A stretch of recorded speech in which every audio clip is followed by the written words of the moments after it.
here's an 800 telephone number. Well, this was 10 years ago, before, you know, computers got really up there. So she called that 800 number. And it was a man from Nigeria. He told her this story. And she said, after World War II, the United States government sent my father to Nigeria to help build orphanages and schools.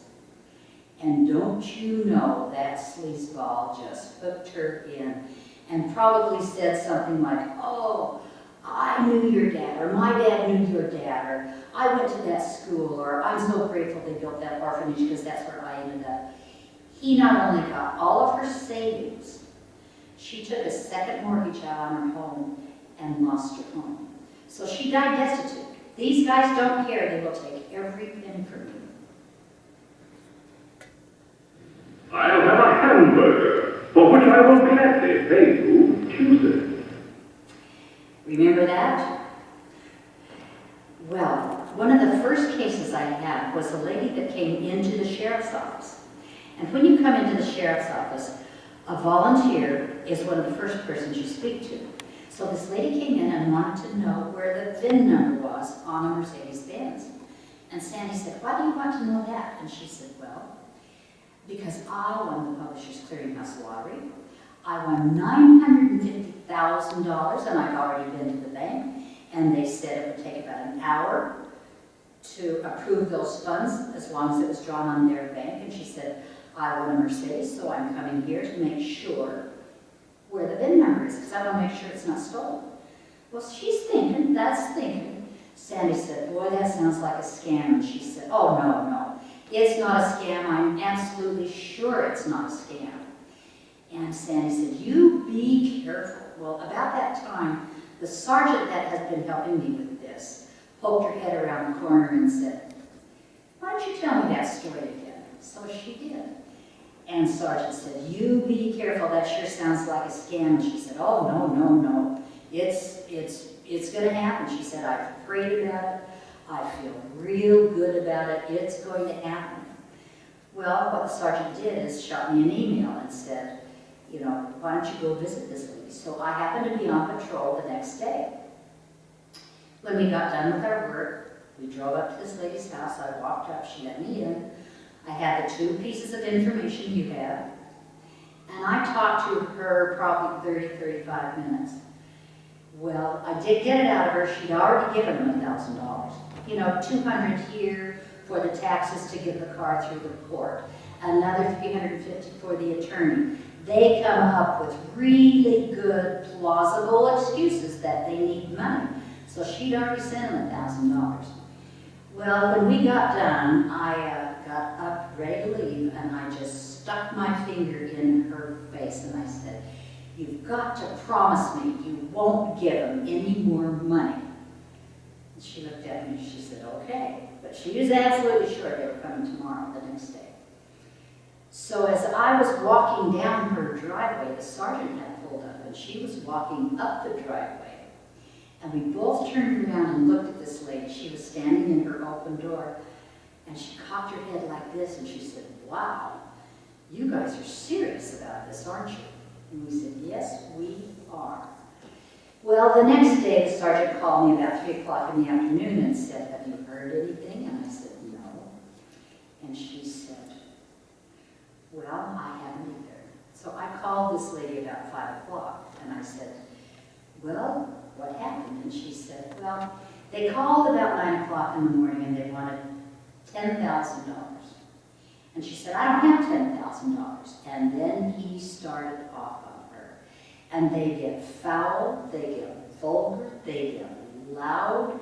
They try to intimidate you, and he was screaming at her and said, how can you do this to my family? Now I'm going to lose my job. They're not going to be able to eat. We're going to be in trouble, and it's all going to be your fault.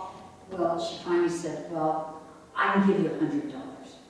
And he said, well, I have to go ask my manager because I'm just not sure it's going to be okay. And she finally hung up.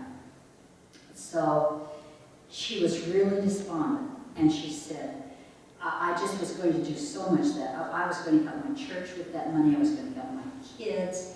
I just had all these plans for that money. And she said, I'm just I can't do that now, I'm just despondent. And I said, well, you're going to help a lot of people because I will tell your story. And hopefully you won't fall for that Publishers Clearinghouse. Scammers come at you. These guys are masters of emotions. They don't care how smart you are. It doesn't matter if you have a PhD. They go after your heart. They go after emotions. They want to get you upset. They want to get you nervous. They want you not thinking because emotions are the enemy of critical thought. You have no reason and you have no logic when you are upset and you're not thinking. And as we age, our social filters diminish. It's harder for us to tell who the good guys are and who the bad guys are. In Greenville, we want everybody to be the good guys because generally we are. But out there, they're not.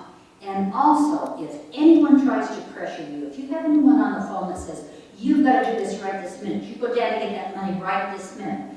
If they try to pressure you, don't let them do that. It's harder for us to make decisions under pressure, and we're going to do them wrong. So if anyone, I don't care who it is, a landscaper, anybody, can't wait for 24 to 48 hours, you don't want to do business with them anyway.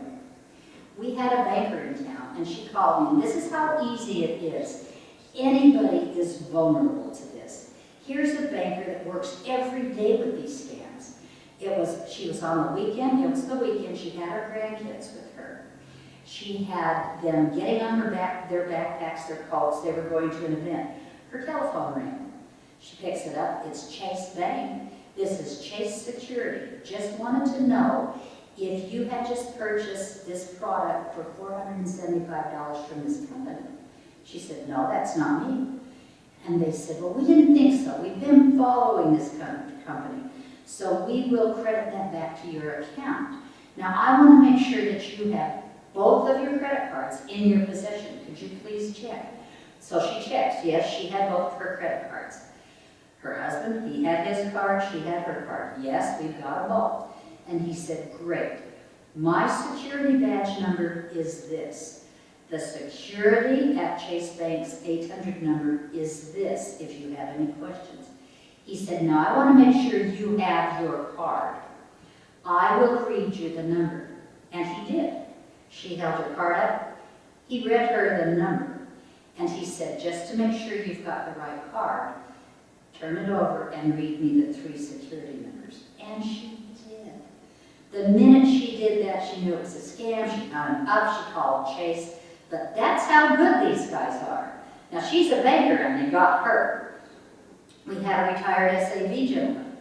He was home one morning, gets a call. I'm attorney such and such. I'm calling from Maine. Your son was caught drunk driving, and I need $2,500 for a retainer in order to, so he can be out of jail, because otherwise he's going to be in jail for 2 weeks. So he went right down, wired it out to this attorney. Never thought about it, but you know what? His son lives in Florida. Now, why is he in Maine? Oh, well, didn't call his son. The next day, the same attorney. Well, your son is in a lot more trouble than we thought. I'm going to need some more money. He hung up. He knew it was a scam. But he knew about scams, so anybody is vulnerable to this. I had a grandmother one day that came in, and she said she got this call from her grandson. And she said, you know, I have 9 grandchildren. 8 of them are girls and 1's a boy. And this boy is just my favorite. He's my favorite grandchild. And she said, I just love him and I'd do anything for him. Well, her husband had Alzheimer's, so she's already preoccupied in her mind. She gets this call from her grandson, and he said, Grandma, the cops pulled me over and they found drugs in my car, and I need $1,800 right this minute. Please go to the bank. Go to the bank, get $1,800, come back within the hour, and I will tell you what to do with it. Well, she thought, that just doesn't sound like my grandson, but you know, I'd do anything for him. So she gets her husband situated, runs to the bank. The banker asks her, what are you going to do with that money? And she said, well, my grandson needs it. He's in trouble. Have you called your grandson? No. Well, why don't you call your grandson? So she had her cell phone. So she goes to call her grandson. She didn't have enough power in her cell phone. So the bank said, use our phone. She did. She called her grandson, and he said, Grandma, I wouldn't do anything like that. What are you talking about? That is not me. Well, I'll tell you what. That lady was now ticked off. And when she got home, that phone rang again. Grandma, have you got the money? Boy, I'll tell you what, she let them have it. And they won't call her again.